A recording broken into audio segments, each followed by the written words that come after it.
Howard Garrett, the Dirt Doctor, here with some advice on healthy living.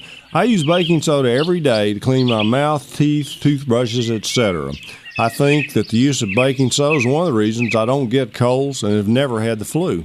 It's reported that baking soda will immediately neutralize stomach acid and related ulcers. Dosing is typically about 1 to 2 teaspoons in a full glass of water. Taking about 1/2 teaspoon at the onset of heartburn also works great. I rarely have this problem, but bad food occasionally brings it on.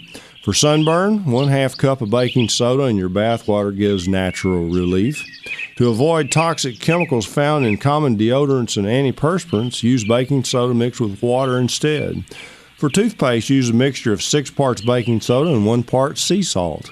Brush your teeth and gums, spit out the excess. This mixture is effective at killing mouth bacteria and whitening the teeth. It can be also used in the nostrils to kill pathogens. Insect bites? Apply a paste made of baking soda and water to help relieve the itching. You can also rub the dry powder on your skin for bites and itchy rashes, even poison ivy. For all your gardening, pet, and natural health questions or to join the Organic Club of America, visit our website, dirtdoctor.com, or our Facebook page for help, and tune into my talk show this and every weekend. Go organic and enjoy your healthy gardens.